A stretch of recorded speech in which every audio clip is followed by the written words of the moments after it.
When you think of the American West, you likely see a very specific image in your mind. You see a dusty outlaw riding into town with grit on his face, or perhaps a woman in a crisp white dress standing on the porch of a prairie home. We have been told for a century that the frontier was a place of extreme filth or impossible purity, but the truth is far more interesting.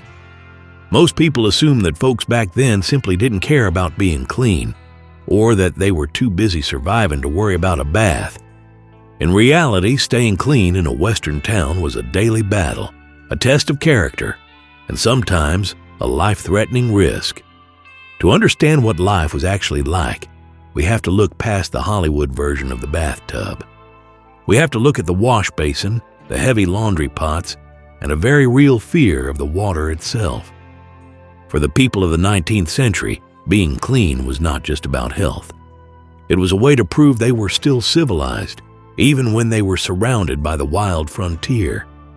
Maintaining a white collar or an odor-free body was a vital barrier against what they perceived as the chaos of the wilderness. The biggest obstacle to taking a bath in the mid-1800s wasn't just a lack of indoor plumbing. It was a deeply rooted medical fear. Until the 1880s, most people believed in something called the miasma theory. This was the idea that diseases like cholera and the plague were caused by bad air or foul-smelling vapors. If something smelled bad, people believed they were literally breathing in disease. This created a strange situation. People were desperate to avoid bad smells, but they were also terrified of getting into a tub of water. Doctors at the time warned that soaking your whole body in water, especially hot water, would open up your pores. They believed that once these pores were unlocked, your body became a vulnerable vessel. They thought deadly toxins and bad air could seep right into your skin. For women, the warnings were even more intense. Hot baths were described as debilitating and were even thought to cause insanity. Because of this, a full bath was often seen as a dangerous medical treatment rather than a way to get clean. This way of thinking only began to change when the world of science discovered bacteria. The transition was slow and difficult. In the 1840s, doctors who suggested that people should simply wash their hands were often mocked.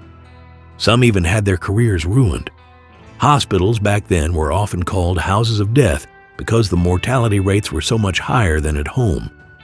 It wasn't until the work of men like Robert Koch and Louis Pasteur in the late 1800s that the invisible world of germs finally made the bath a necessity. In a typical Western town, getting enough water for a bath was a monumental task. Most towns didn't have water systems until the 1880s. For a family in a place like Tombstone, every single gallon had to be pulled from a well or a stream and carried home by hand. A standard bath required between 15 and 30 gallons of water. When you realize that a single gallon weighs over 8 pounds, you can see the problem. A single bath meant moving over 200 pounds of liquid. Once the water was inside, you had to heat it. This meant boiling small kettles over a fireplace or a wood stove, which could take hours just to get the water lukewarm. Because it was so much work, the full immersion bath became a weekly ritual. This is where we get the famous Saturday night bath, timed perfectly so the family would be clean for church on Sunday morning. The Saturday night routine followed a very strict social order to save water. The father of the house would go first. Then the mother would take her turn, followed by the children from the oldest down to the youngest.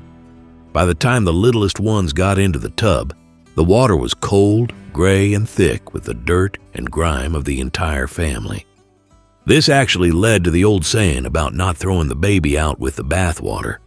The water could get so dark and dirty that a small child could actually be hidden from view inside the tub. Because full baths were such an ordeal, most Americans practiced what was called sponge bathing or dry washing.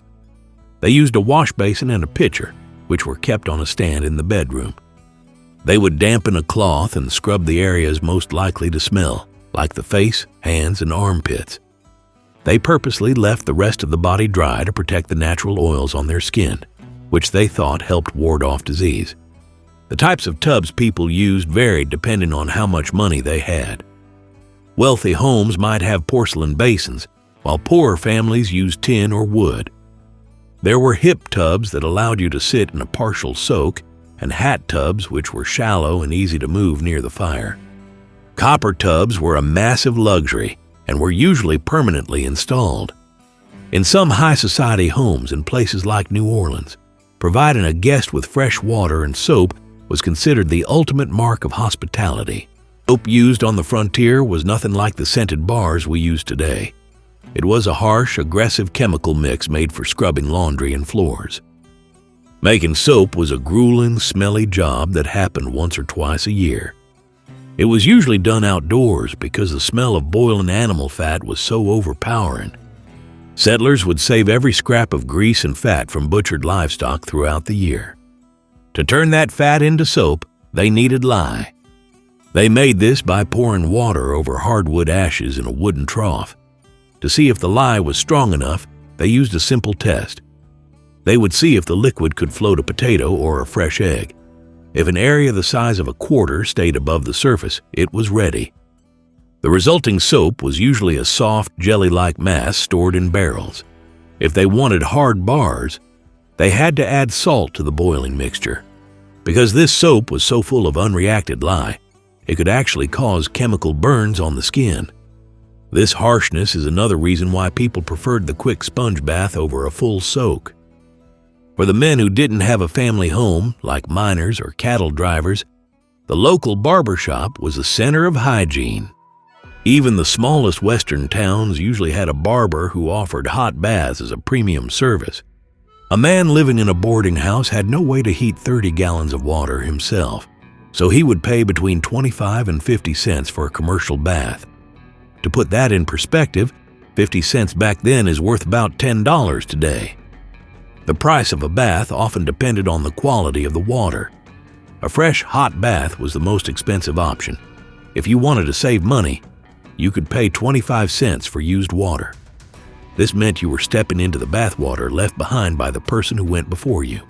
Soap and a clean towel were often extra charges, making a truly clean experience a luxury for those with extra coin. As the West grew and became more modern, the idea of the bath changed from a chore into a social event. San Francisco saw the opening of the Sutro Baths in 1896, which was a massive indoor pool complex. It covered 3 acres and had 7 different pools at different temperatures. It was meant to give the working class a place for healthy recreation. However, it also became a place of social conflict.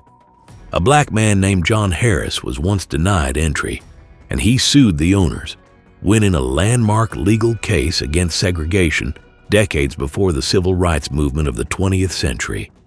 One of the most interesting contradictions in Western history is the difference between settler hygiene and Native American habits. While European settlers often looked down on Native Americans, the historical records show that the roles were often reversed. Indigenous peoples were frequently repulsed by the smell of the settlers. Many tribes bathed daily in rivers or streams, even in the middle of winter. This horrified the Europeans, who were still afraid that such frequent bathing would make them sick. In dry regions like the Southwest, tribes like the Hopi and Zuni used fine clay powders mixed with herbs to clean their skin. These powders worked like a dry shampoo and deodorant, absorbing sweat and neutralizing odor. In the Pacific Northwest, people rubbed cedar needles into their skin, which acted as a natural insect repellent and fragrance. They even practiced smoke baths, standing over a fire of cedar shavings to sanitize their bodies. Native American oral hygiene was also far better. They used chewed twigs as brushes, while the settlers suffered from massive tooth decay due to a diet of refined sugar and no dental care at all. As towns grew, the demand for clean clothes created a new industry. Washing clothes was backbreaking work and was often outsourced. During the gold rush, miners were so desperate for clean shirts that some actually mailed their laundry all the way to Hong Kong, waiting 4 months for it to come back. This created an opening for Chinese immigrants to start laundry businesses. By the 1870s, Chinese laundries were in almost every Western town. These workers labored 15 hours a day over boiling water, and heavy irons filled with hot coals. Despite providing a vital service, they faced intense racism. Some cities passed laws designed to put Chinese laundries out of business by requiring special permits that were only given to white owners. This led to a Supreme Court case that ruled such laws were unconstitutional if they were applied unfairly. Even when the laundrymen were successful, the media often portrayed their neighborhoods as centers of disease to justify discrimination. For African Americans on the frontier, staying clean was a way to fight back against racist stereotypes. Some doctors at the time published false claims that black people had a naturally offensive odor. In response, many black families adopted a culture of meticulous grooming. Keeping a clean home and a clean body was an act of pride and resistance. They used unique tools like sage brooms to keep their homes spotless. After the end of slavery, a clean appearance became a symbol of personal progress and dignity. The military also played a role in bringing hygiene to the West, though it wasn't always easy. During the Revolutionary War, soldiers were told to wash, but it wasn't strictly enforced. Commanders were actually more worried about public decency. General George Washington once had to forbid his men from swimming in rivers during the day because local women complained about seeing them naked. The Civil War was the real turning point. The government realized that washing patients in their clothes drastically reduced the spread of disease. New standards were set for military hospitals, including the requirement for bathtubs and the proper removal of waste. On the frontier outposts, these rules were hard to follow because water often had to be carried in buckets to the upper floors of buildings. Still, the military's focus on short hair and clean linens helped spread the idea of modern cleanliness across the frontier. In the end, cleanliness in the 19th century was more of a performance than a biological state. Because taking a full bath was so difficult, people focused on what was visible. They wore undergarments like shifts and chemises to absorb sweat and protect their expensive outer clothes. A person was considered clean if their white collar and cuffs were bright and spotless. This is why the industry for starching and bleaching collars was so huge. A crisp white collar told the world you were a person of high social standing and moral purity. If your collar was yellowed or grimy, people assumed you were a person of poor character. Wealthy people would often use perfumes and scented powders to mask body odors rather than taking the time to scrub away bacteria. They were more concerned with appearing clean to their neighbors than actually being clean. The story of bathing in the West is a story of how people adapted to a harsh environment. It shows the labor of the frontier housewife, the hard work of the laundryman, and the long-standing traditions of the native tribes. It proves that being clean has never been just about soap and water. It has always been about who we are and how we want the world to see us. When you look back at the people who settled the frontier, do you think their focus on visible cleanliness like white collars was a practical solution for the time? Or was it just a way to hide the reality of their daily lives? Let me know in the comments below.